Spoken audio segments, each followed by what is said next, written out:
Mi nombre es Miguel Contreras, soy médico internista y en esta ocasión vamos a revisar lo que se refiere a diabetes y enfermedad macrovascular. Para ello vamos a revisar tres puntos fundamentales. En primer lugar, es importante el control intensivo de la glucemia en la remisión de la enfermedad macro y microvascular de la diabetes. ¿En realidad se justifica este control intensivo? En segundo lugar, ¿qué nos dicen los estudios de aleatorización genética sobre el papel de la glucosa en el desarrollo de la enfermedad macrovascular? Y en tercer lugar, ¿cuál es la explicación fisiopatológica del desarrollo de la memoria metabólica? ¿Cuál es el papel de la epigenética? A continuación, vamos a hablar sobre los estudios clínicos donde se evalúa el efecto de el control aislado de la glucosa versus el control multifactorial para la prevención de enfermedad macrovascular en diabetes.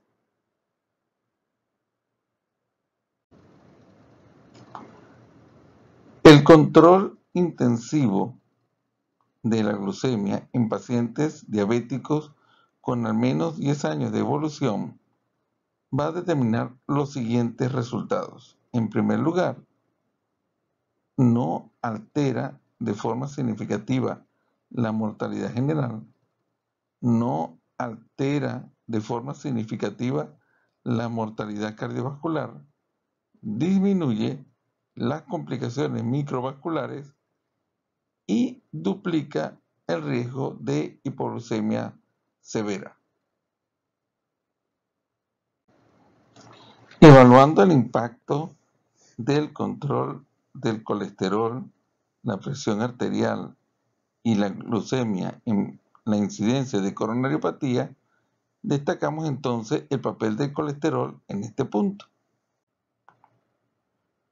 Pero si evaluamos el papel del colesterol, la presión arterial y la glucemia en eventos cerebrovasculares, en este caso va a destacar mucho más el control de la presión arterial sobre eventos cerebrovasculares.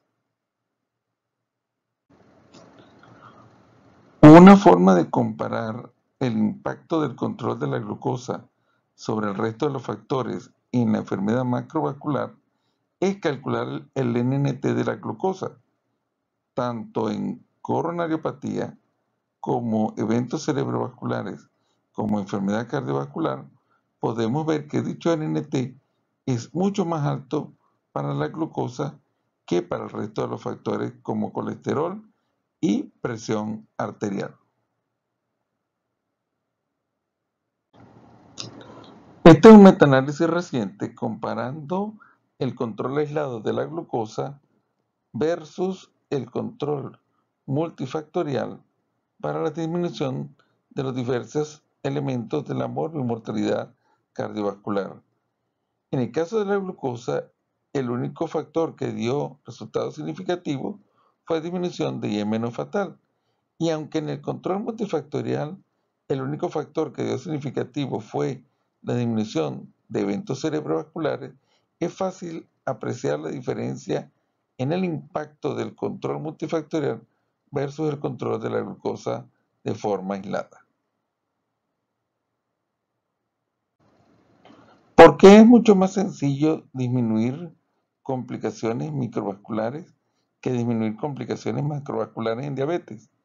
En el caso de las complicaciones microvasculares, tenemos solamente tres factores fundamentales: la genética, la glucosa y la presión arterial. Pero en el control macrovascular deben tomarse en cuenta factores como resistencia a la insulina, la edad, la obesidad, la inflamación, los hábitos tabáquicos. Es decir, que hay muchos más factores que van a jugar un rol dentro de las complicaciones macrovasculares, lo cual hace mucho más difícil su control.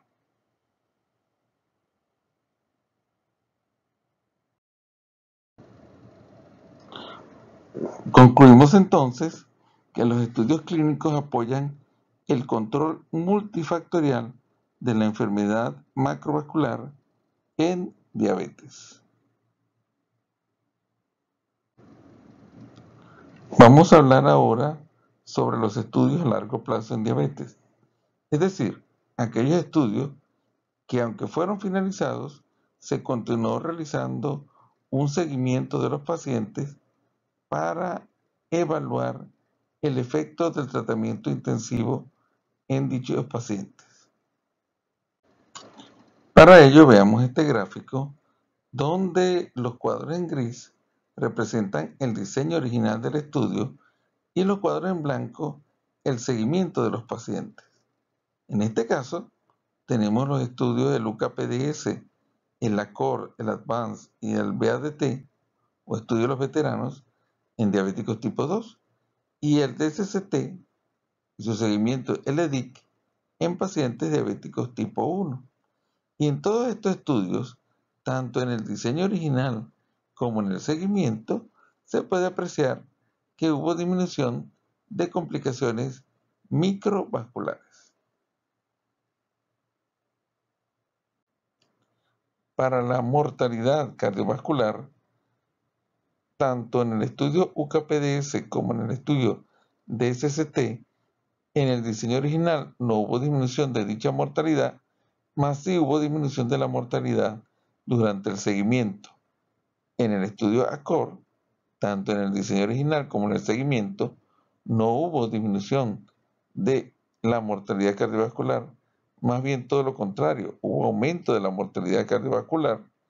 Y en el estudio ADVANCE y en el estudio de los veteranos, tanto en el diseño original como en el seguimiento, no hubo disminución de la mortalidad cardiovascular.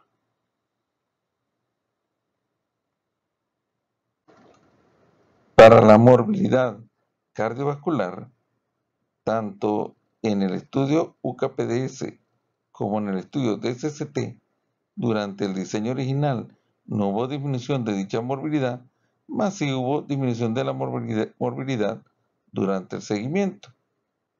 En el estudio de los veteranos, en el diseño original no hubo disminución de morbilidad, pero al igual que en los casos anteriores, durante el seguimiento sí hubo disminución de dicha morbilidad.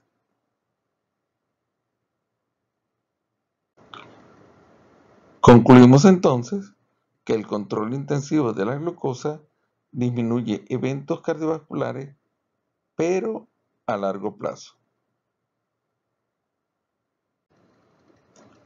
Veamos ahora una nueva estrategia que utiliza la genética para evaluar resultados clínicos, la denominada aleatorización mendeliana. Veamos entonces un estudio clásico, un estudio clínico clásico. Entonces, en este estudio vamos a utilizar la estrategia de que a un grupo de pacientes, denominado control, no se le administra el medicamento, lo cual va a determinar un medicamento como estatina, lo cual va a determinar a su vez mayores niveles de LDL colesterol y mayor incidencia de eventos cardiovasculares. A otro grupo, el grupo de intervención, se le administra la estatina, lo cual va a su vez a determinar menores niveles de LDL colesterol y menor incidencia de eventos cardiovasculares.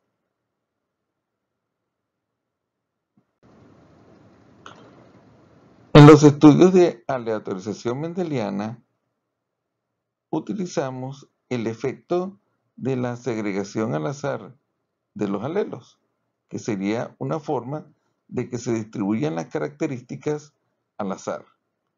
El efecto de un determinado polimorfismo va a su vez a determinar mayores niveles de LDL colesterol y esos mayores niveles se van a reflejar con una mayor incidencia de eventos cardiovasculares.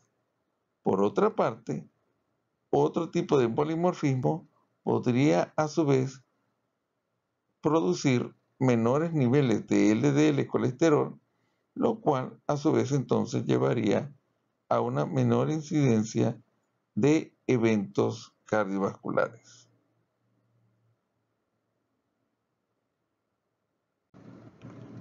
Este es un estudio de aleatorización mendeliana para evaluar el efecto de la glucosa para el desarrollo de enfermedad coronaria en pacientes diabéticos. Y podemos ver entonces que la diabetes tipo 2 como tal va a determinar aumento de la incidencia de coronariopatía y que la glucemia en ayunas también determina aumento de la incidencia de coronariopatía. Es decir, que cualquier alteración genética que determine niveles de glucosa elevados desde el nacimiento va a favorecer el desarrollo de enfermedad coronaria posteriormente. Este es otro estudio de aleatorización mendeliana presentado en el 2015, donde aunque la glucemia en ayunas no determinó aumento de la incidencia de coronariopatía, la hemoglobina glicosilada como tal sí determina aumento de la incidencia de coronariopatía y la diabetes per se también determina aumento de la incidencia de coronariopatía.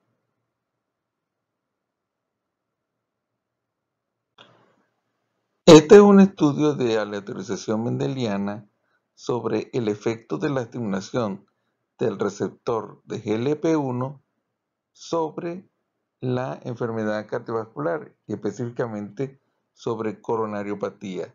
Y en él se demuestra que la estimulación de este receptor, del receptor GLP-1, incide en disminución en la incidencia de coronariopatía.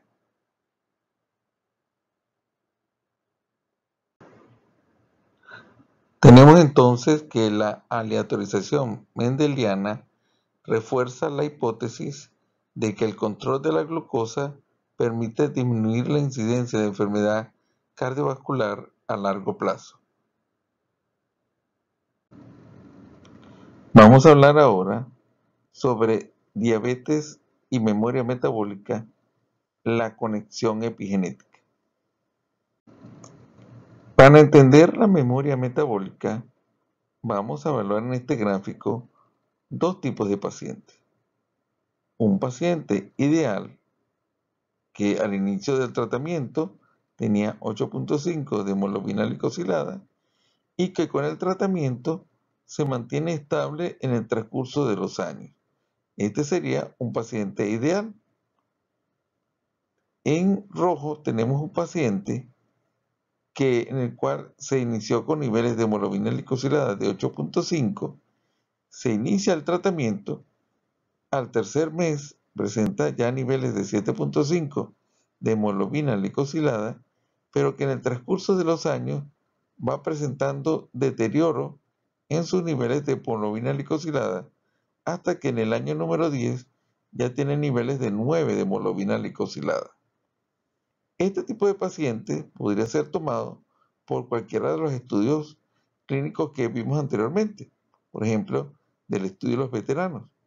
Este paciente que ya tiene 10 años de evolución, le vamos a administrar un tratamiento intensivo y lo vamos a llevar en el transcurso de 3 meses de 9 de hemoglobina glicosilada a 6.5. ¿Será adecuado este tipo de estrategia? Es decir, ¿será apropiado utilizar un tratamiento intensivo en un paciente ya con 10 años de evolución?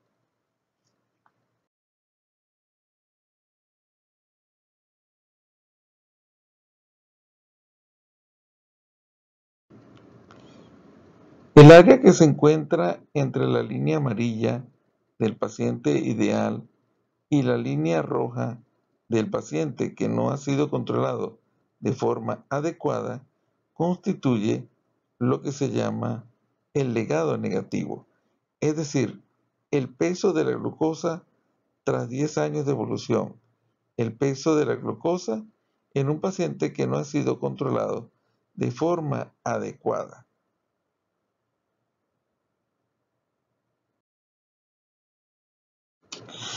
Dentro de los procesos inmunológicos, además de la inmunidad innata y la inmunidad adaptativa, existe un tipo de inmunidad que se llama inmunidad entrenada, donde entran en juego los llamados factores epigenéticos. Esos factores epigenéticos, en el caso de una placa de ateroma, determinarían la activación de los monocitos para, a través de la reprogramación epigenética, ser transformados en macrófagos y contribuir al desarrollo de la placa de ateroma. En el caso de la diabetes, la inmunidad entrenada se activa por la glucosa, la cual origina un proceso de reprogramación epigenética. Esta primera fase es denominada fase de impresión y origina la activación de los macrófagos. Posteriormente, la inmunidad entrenada tiene una segunda fase activada por los lípidos que originan una nueva reprogramación genética y una segunda fase denominada de entrenamiento, la cual determina que los macrófagos activados inicialmente se multiplican, lo cual potencia el desarrollo de la placa de ateroma.